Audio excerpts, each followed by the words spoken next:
Hello there, this is Alexander Hall for Viva Voce Week 3.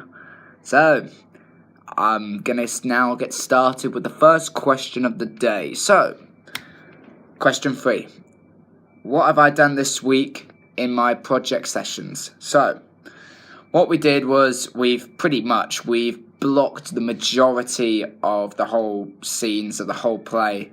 So we just got a few more to block for the next week. So that's going to be easy go. So all we have to do is just make sure everyone's off book, make sure that everyone remembers their blocking notes, make sure that everything is as clean as possible for the next week, so that the only thing that we need to do is just enjoy the show. So, yeah, and the other thing that we did also was we did the interview parts. So we had to go in chronological order with the scene, with the whole script. So one of the interviews that I had to do, because I'm playing Billy, I had to do an interview which is between scene 2 and scene 3. So yeah, and one of the things I said was, by 9 o'clock, there was only about 10 people there. I was worried the party was going to suck. But after everything that happened, though, I kind of wish no one turned up. I don't know. I just don't like my name being mentioned. That was one of the things I had to say for that. So yeah, we did that. We got that interview out of the way, and everyone else did their little bit. And it was quite a decent process. The only thing that you just had to do was make sure that line stuck in. And it was very simple. You just had to go over it again and again. If you mess up a line, you can do it again. And so it's a bit more laid back for some of the time, but you do have to make sure that you're off book, and make sure that you're off book very quickly. Especially if you weren't off book beforehand. But I was off book for the last 3 days, so it wasn't as intense for me, but it was quite overwhelming seeing that my face is going to be on camera, and I had to make sure that I don't concentrate on the camera so much, and I have to concentrate on the person on the sideline, so looking at the actor on the other side, so make eye contact with them just to improve my technique. We also did some film footage for Billy's birthday party, which is his 18th party. So in that, we were asked to go off to one of the member of staff's house, Cameron's house. So for that, we all had to take cabs or take a bus or take one of the staff's cars all the way to Cam's house. And we spent the whole day just picking out different scenes, different film footage we could use as part of the play, just to kind of keep the play flowing, so that the audience have an idea of what the whole plot, so they can keep engaged with it. And it was actually really worth doing, and I'll mention my overall views about doing some film footage later on. But yeah, that's pretty much the main things we focused on for the last few days, ever since my last fever. And question 2. What research have I undertaken independently this week? So the main research I looked at this film, which has a very big similarity to the Savannah case in America. And this film is called Audrey and Daisy, which you can find on Netflix. So it's like a Netflix film, and it's very similar. It's from America, and what it's all about is about this girl called Daisy, who stays in some area in a middle town in America, and she went off to high school, and she was found sleeping. Well, she wasn't actually found, but there was takes that she was with one of her friends, and then there was this big football player called Matthew, who had invited her and her friend to go up to his house and go up to his room. And after that, there was speculation that he had raped her. So the whole everything went out of hand, and Daisy just wasn't happy with where she was, and in the end she moved away from the town. Her house burnt down after she moved because of all the difficulties, and she just didn't want the media to go over her house, so they burnt the whole thing off. And after she had moved, there was this girl who they spoke about, who had a similar experience, called Audrey, who was pretty much it was in more of a bigger town, so more of the main ones. It was in Los Angeles, and yeah, what happened was she was found drunk. It was the same. It was pretty much the same thing. So Daisy was drunk when she was invited to Matthew's house, and kind of Matthew took advantage of her from that case. And then pretty much Audrey was in the same position. She was really drunk. A boy took advantage and raped her because she knew she had no capacity to stop herself from doing it. And in the end, speculation went round her high school. Things got really hard for her, and then 8 days after the event happened, she chose to commit suicide as a result, because of all the bullying, or how much she was being bullied, everyone who was just calling her a slut, people calling her different kind of inappropriate names. So in the end, she chose to throw her life away. And so Daisy then spoke with some other women, some other girls who had the exact same problem as her. And so everyone talked with each other and talked about ways of preventing the event from happening. And of course, the directors came along to talk with the people who had been affected.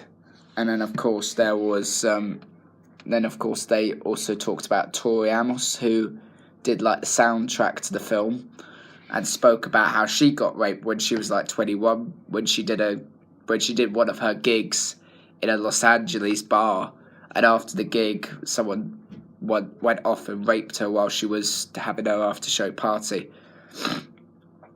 Sorry about my cold, by the way.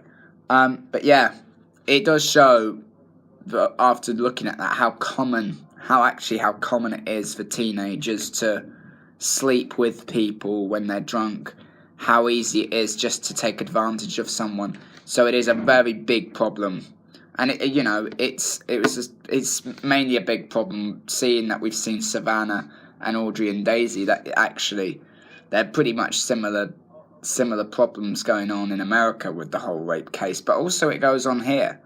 So yeah, this definitely has given me an idea of just how severe this play's topic is about. So yeah, another thing research that I looked over was Derren Brown's Experiment Series 1 Episode 2, which we watched as a group last week, but even so I did want to look at it again just to have a bit more of a recap and a bit more of an understanding for the plot of it and the reason for it.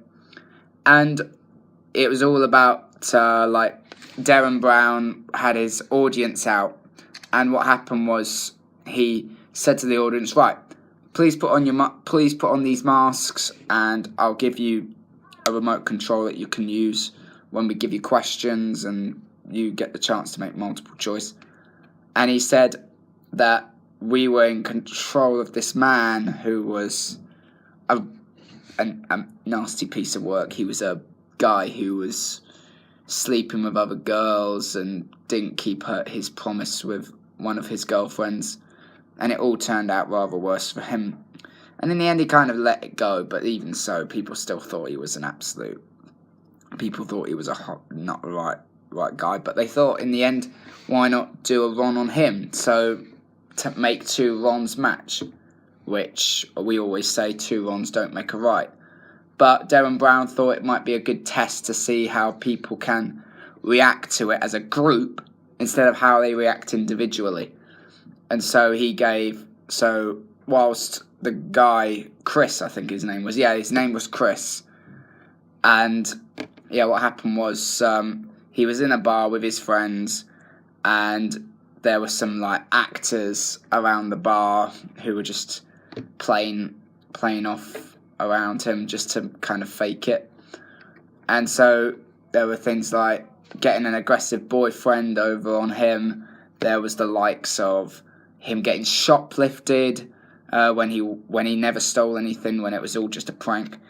And then getting arrested by the police, to getting kidnapped by thugs. And after the thug kidnapping, which was all, that part was fake, but the other parts of it weren't. And it also included someone going into his house, vandalizing his TV, looking through his underwear, looking at his internet history, and all sorts of really things that you would not want to do to a friend or do to a family member, which they thought, oh, why not do it for a bit of a laugh? But seriously, it's not funny at all. And so after the kidnapping, the guy got run over on screen, and then the whole screen went blank, and everyone looked really quite away and apprehensive. And in the end, Darren said, no, that part was fake, but the rest of it was real. And he said to everyone, just to let you know that, this is a good lesson to everyone, that we should never just take peer pressure from a group, and realise that if you're in a group, you've just got to keep by common sense. And remember that common sense that you have for yourself, that you need to keep that even in a group. Even though it's easier said than done, just how much a group can bully someone easily than an individual bullying someone else. And even though, you might not like the person that you were bullying, it still gives you no right to bully them. So it does show that, two wrongs don't make a right. And if two wrongs don't make a right, it doesn't just make the one person regretted, it gets everyone regretted for, and everyone will regret their own actions. So that's one thing that I wanted to get out from what I've seen of it. And another bit of research I looked at was a technique of how to learn lines. So I watched this big actor who I'm quite fond of, who is quite a great actor, and I really do admire his acting abilities, is this actor called Bill Nye. You probably do know. But I watched this YouTube video of how he learns lines, so how he learns them in a day. So he spoke about how he spends what kind of day schedule he has for himself. So he told us that at 9 o'clock he gets up, gets breakfast. At 10 o'clock he goes into a living room, has his lines out, looks over them, reads them over like 18 times or something like that, and then gets those jotted. After 18 times, looks at the next scene, makes sure that he's clear on that, and by 1 o'clock he stops, goes to have lunch. At 2 o'clock he resumes. The rest of it he just starts to remember, and just starts to process straight into his head until he's capable of doing it. And so by 4 o'clock he's tired, he stops, and he says, now I can have a break. So from that point, that's kind of his method of how he learns lines. And he said to a lot of us, the one most important thing you have to do is make sure you get off book as soon as possible. So the earlier you're off, the less hassle it is to learn it when you've got like 2 weeks or something like that to learn a piece of script, when actually you just need to, as soon as you get the script, you just get it in your head as soon as you possibly can, and use the days you've got available for that. So that's one of the things that I've learnt off Bill Nye, and actually knowing that everyone says that as an actor it's harder to learn lines, but it really isn't. it's the thing that you do after that. So blocking a scene's probably harder than learning lines, because you have to remember all the different steps you need to take. So that's one thing that I've learnt from Bill Nye, which I can probably apply. Right, question 3. How's this applied for class? How have I applied this in class?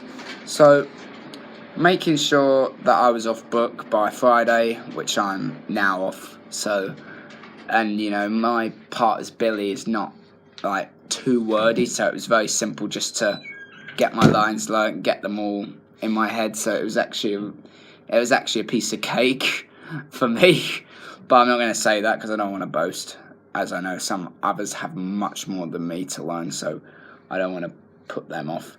But yeah, the thing that I've really kind of got in with is trying to really get my lines in my head as soon as possible. And I think this is what has really benefited me for this course, for this level 3 course, is how to get things processed quicker than what you'd do if you were doing like an amateur production, when they're very relaxed with you. But when it comes to professional level, they're a lot more, they want you to learn it a lot quicker, which in a sense is a lot more understandable.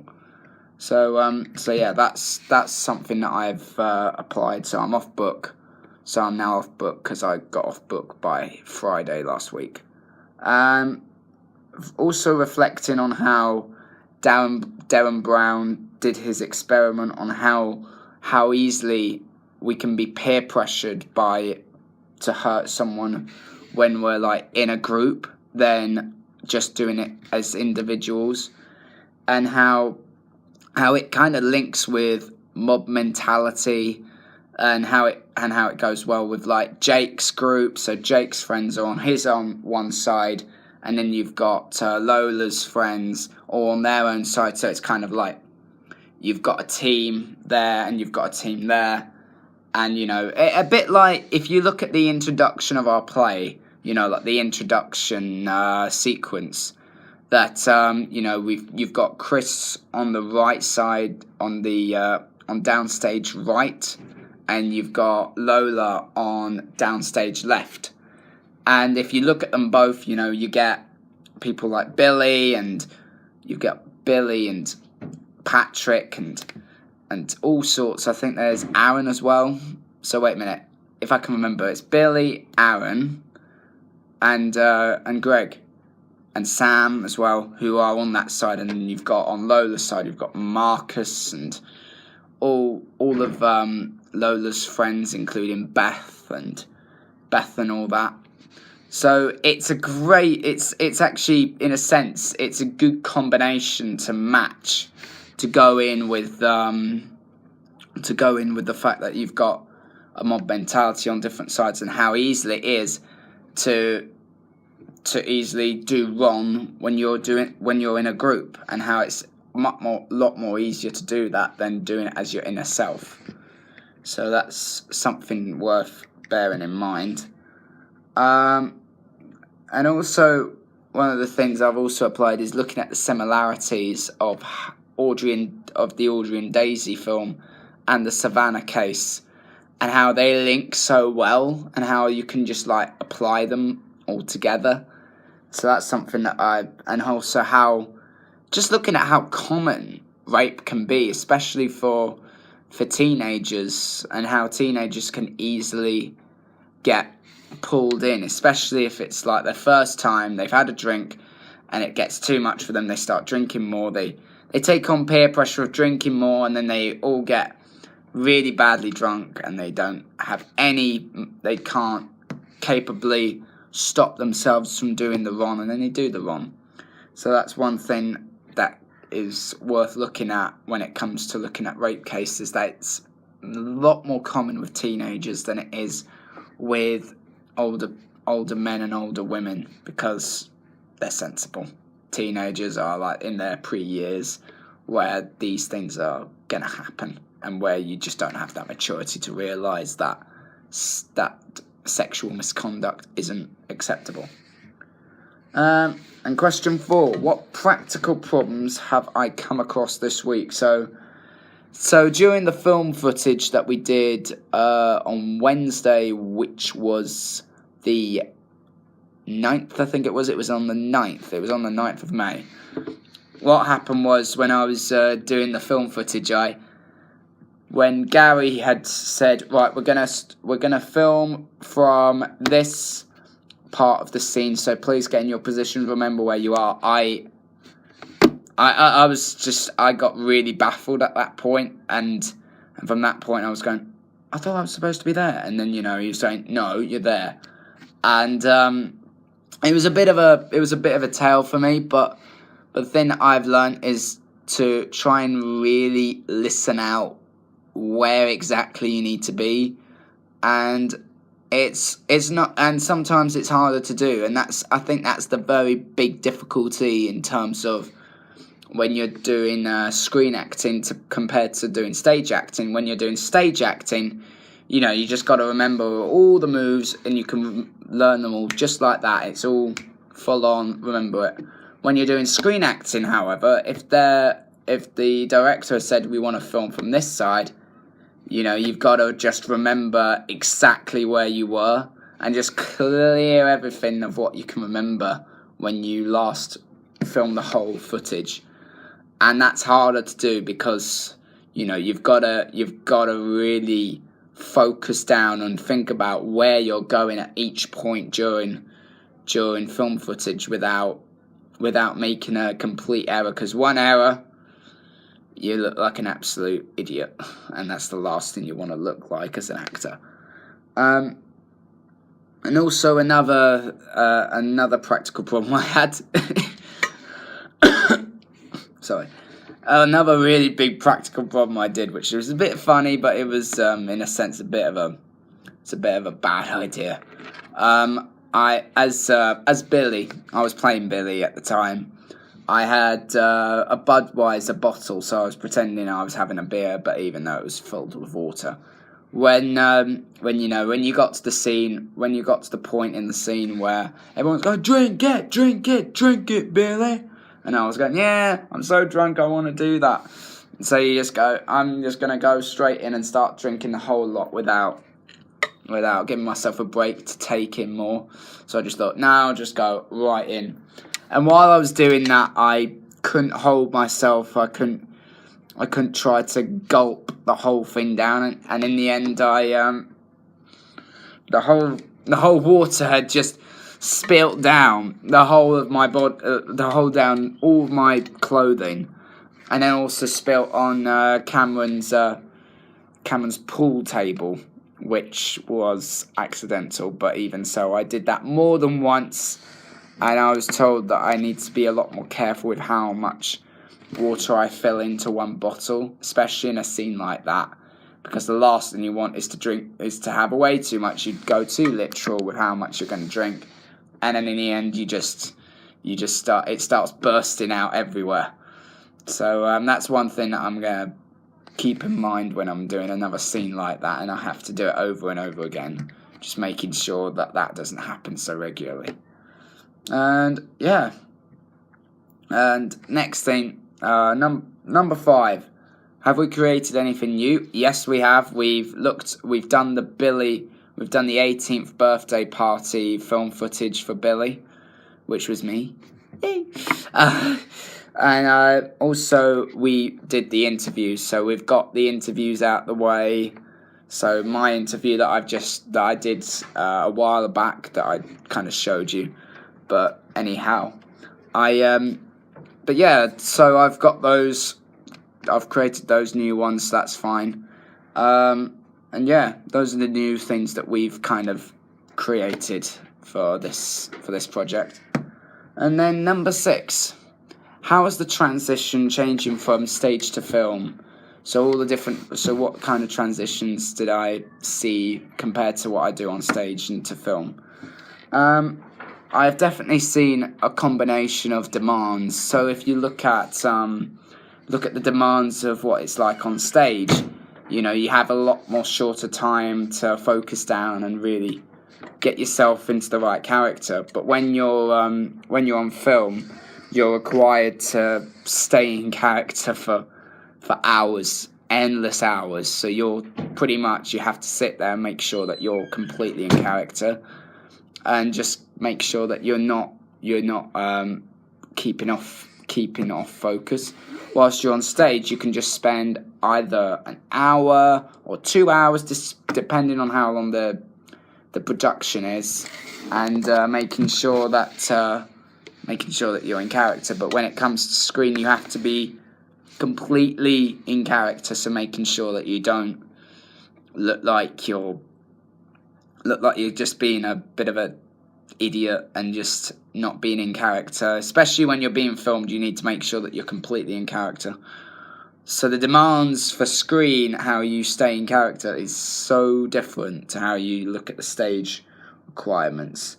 And making sure that your characteristics stay consistent throughout the whole time that you're required for particular film footage. So it's harder, but it's more demanding, and that's the way of the industry, of the performance industry. When you go out into doing different performance skills, which require either you having good stage abilities, or having good screen abilities, or studio abilities, it all, you have to make sure that you are required to use the right particular characteristic and the particular energy that you can keep for the long period of time. So, yeah. That's me done for this week. This is Alexander Hall for Viva Voce Week 3. Apologies for one of the women who came in and walked around. But apart from that, hope you've enjoyed the vlog.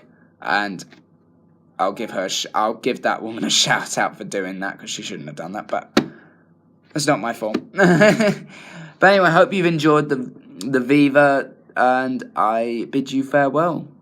Over and out. Bye.